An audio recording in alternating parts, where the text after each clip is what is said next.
तो एक छोटी सी पोइम है, the face that launched 1,000 ships. ये पोइम ली गई है एक नाटक से, और वो नाटक का नाम है डॉक्टर फॉस्टस। बहुत ही फेमस नाटक है ये। उस नाटक में क्या होता है, जो डॉक्टर फॉस्टस कैरेक्टर है वो शैतान से मिलता है। क्रिश्चियन माइथोलॉजी में बोला वैसे माना जाता है एक भगवान है और एक शैतान है।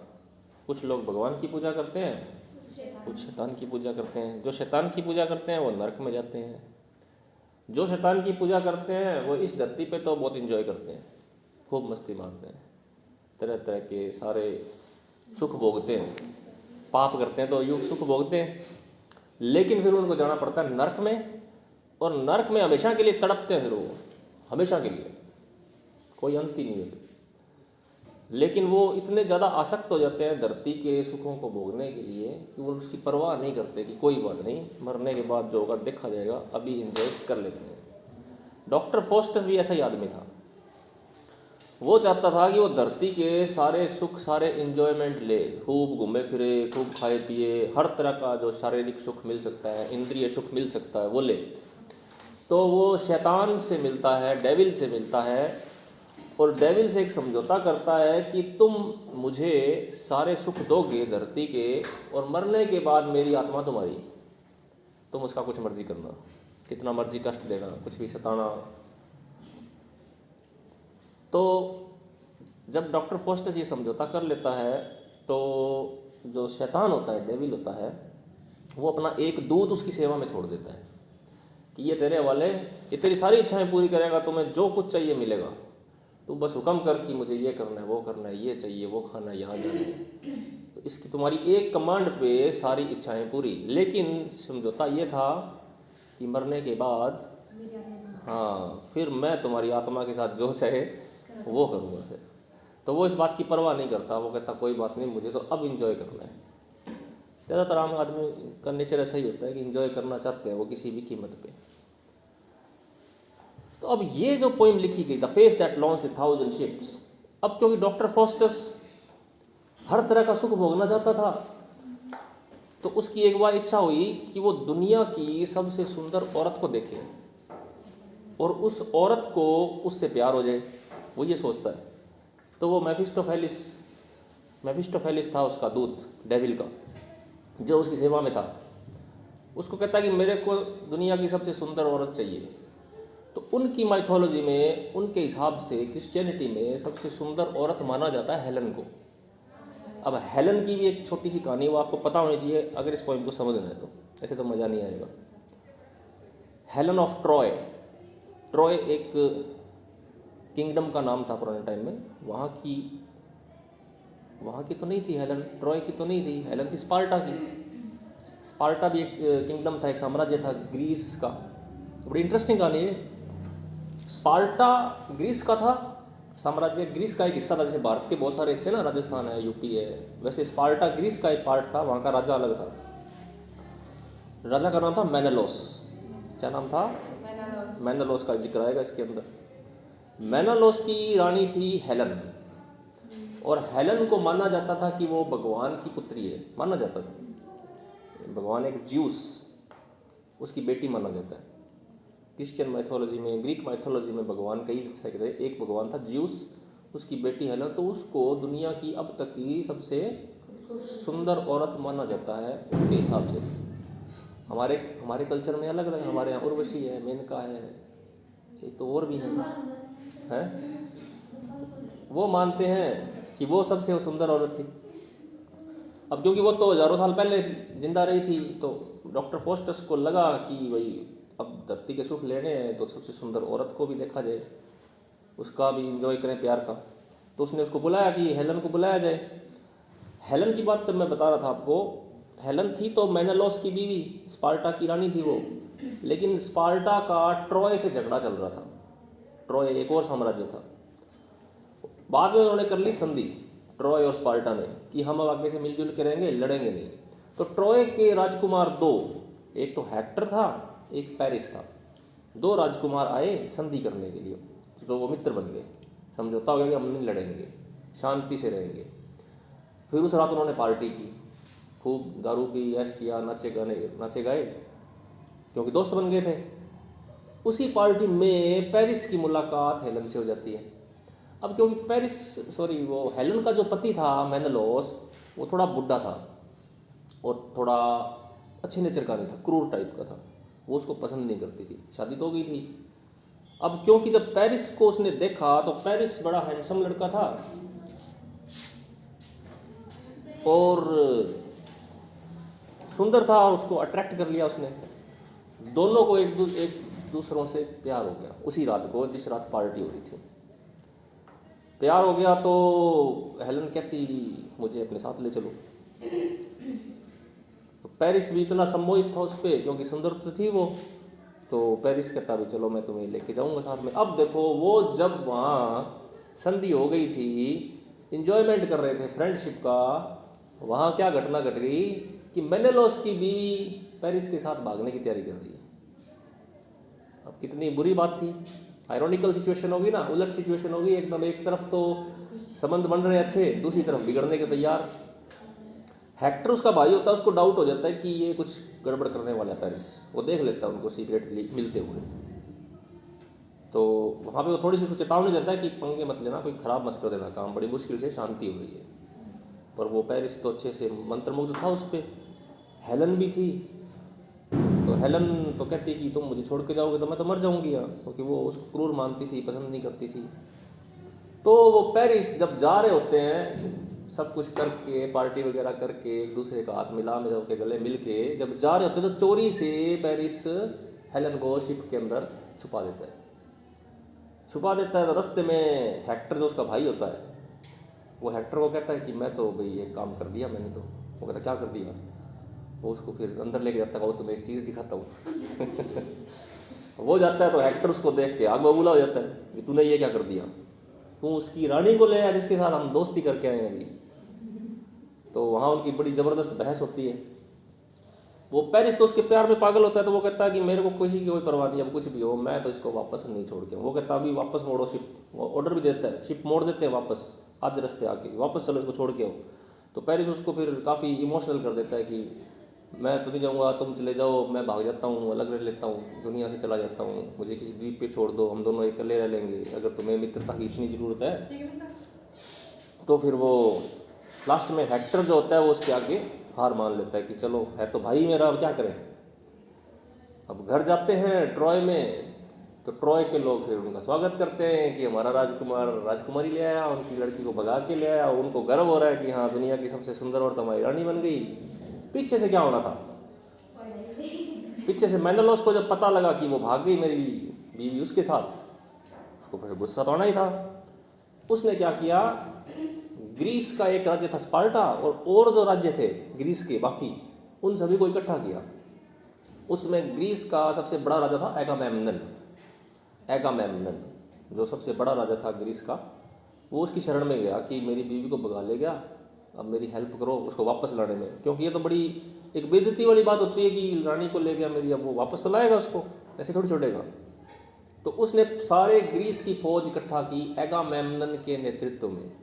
एगामेमनन ने कहा कि मैं तेरी बीवी वापस ला के दूंगा। एगामेमनन भी कोई अच्छा आदमी नहीं था, उसको मौका मिल गया कि वो ट्रॉय पर हमला करे और ट्रॉय को अपने राज्य में शामिल कर ले। उसकी महत्वाकांक्षा जाग गई कि बहाना ये मिल गया कि इसकी बीवी भाग गई, इसकी बीवी के वापस लाने के चक्कर में मैं ट्रॉय पर हमला करूंगा और ट्रॉय को अपने राज्य में मिला लूँगा और मेरी ताकत और बढ़ जाएगी। उसका ये स्वार्थ था।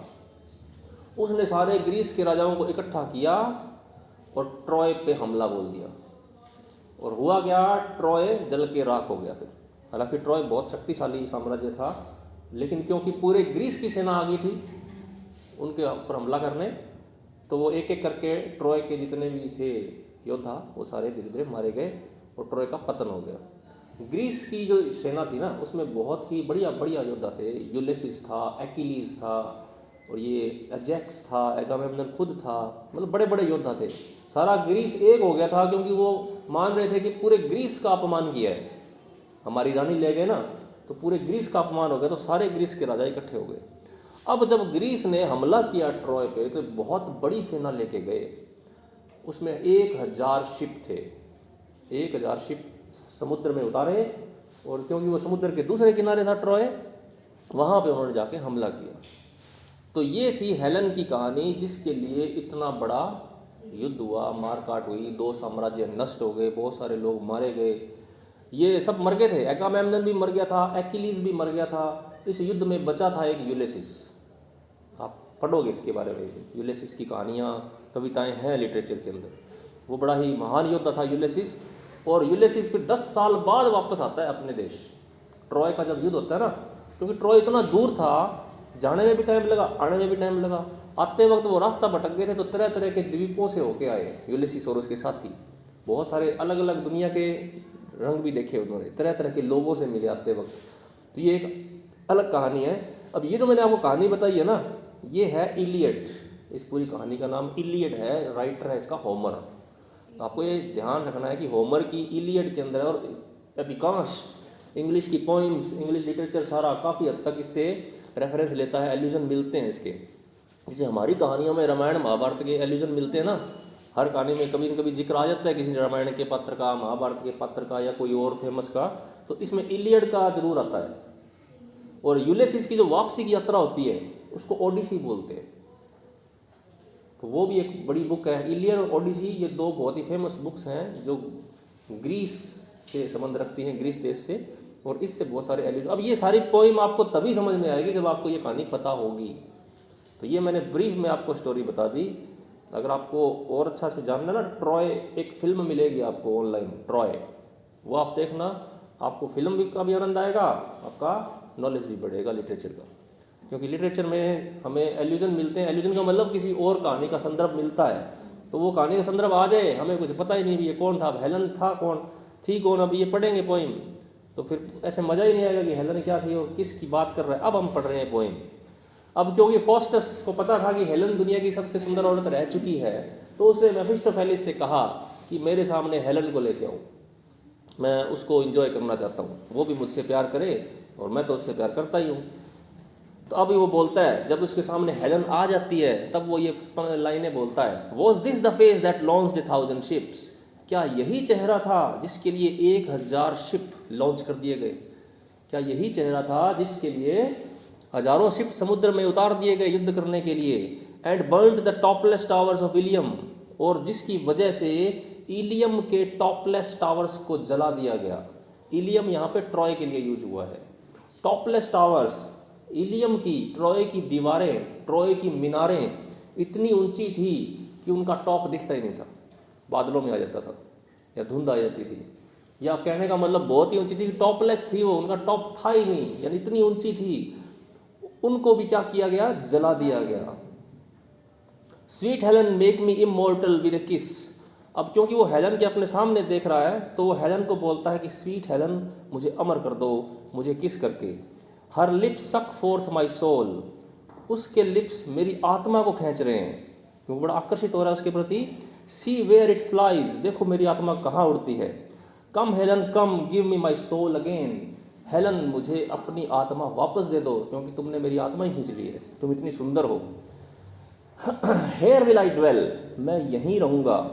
For heaven is in these lips, तो उसकी शारीरिक सुंदरता से इतना मोहित हो गया है, वो कहता है कि मैं तो तुम्हारे लिप्स में ही रहना चाहता हूँ, क्योंकि यहाँ पे हेवन है, जन्नत यही है मेरे लिए। इतना ज़्यादा वो उसको देख करके मंत्रमुग्ध हो जाता है। And all is dross that is not Helen, और जो चीज़ हेलन नहीं है दुनिया के अंदर, वो चीज़ ड्रॉस है। ड्रॉस मैंने बताया था ना आपको, एकदम बेकार है, निरर्थक है, उसका कोई मतलब ही नहीं है। यानी दुनिया में अगर कोई चीज़ है तो वो क्या है? हेलन है, Helen. I will be Paris and for love of thee instead of Troy shall Wittenberg be sacked. अब यहाँ पे पेरिस का जिक्र आ गया। वो कहता मैं तुम्हारे लिए पेरिस बन जाऊँगा, वही पेरिस जो उसको भगा के ले गया था। मैं तुम्हारे लिए पेरिस बन जाऊँगा फॉर द लव ऑफ दी, और तुम्हारे प्यार के लिए इंस्टेड ऑफ ट्रॉय, ट्रॉय की जगह शैल विटनबर्ग बी सैक्ड, मैं विटनबर्ग को कुर्बान कर दूंगा, क्योंकि ये विटनबर्ग का रहने वाला है। ट्रॉय बर्बाद हो गया था ना हेलन के लिए, तो वो कहता उस वक्त तो ट्रॉय बर्बाद हुआ था, तुम्हारे लिए मैं विटनबर्ग को, या हनुमानगढ़ का कोई बंदा हो तो वो कहे मैं हनुमानगढ़ जला दूंगा तुम्हारे लिए। कहने का मतलब वो अपने लोकल शहर की बात कर रहा है कि विटनबर्ग को मैं जला दूंगा, नष्ट कर दूंगा, उसको तुम्हारी बलि चढ़ा दूंगा तुम्हारे लिए। And I will combat with weak Menelaus, और मैं तुम्हारे लिए मेनेलॉस से भी लड़ूंगा। मेनेलॉस कौन था? उसका जो पति था। मैं तुम्हारे लिए उस वीक मेनेलॉस से भी लड़ूंगा। यहाँ पर ये हाइपरबली यूज हुआ है, अतिशयोक्ति कर रहा है वो, क्योंकि मेनेलॉस कोई वीक नहीं था। पेरिस ने मुकाबला करना चाहा था मेनेलॉस से, क्योंकि जब सेनाएं आमने सामने आ गई थी ना, तो पेरिस को लगा कि मेरी वजह से सारा ट्रॉय बर्बाद हो रहा है, तो हम दोनों लड़ लेते हैं, हम दोनों में से जो जीतेगा हेलन उसकी।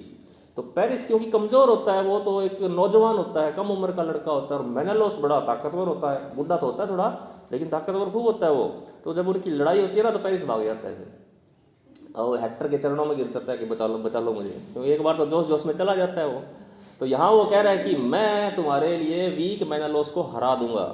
हालांकि डॉक्टर फॉस्टस भी कोई इतना ज़्यादा शक्तिशाली तो था नहीं है, हाइपरबली का यूज हुआ है, बस कह रहा है कि मैं ये कर दूंगा वो कर दूंगा। And wear thy colours on my plumed crest, और मैं, कलर्स का मतलब यहाँ पे झंडे से है।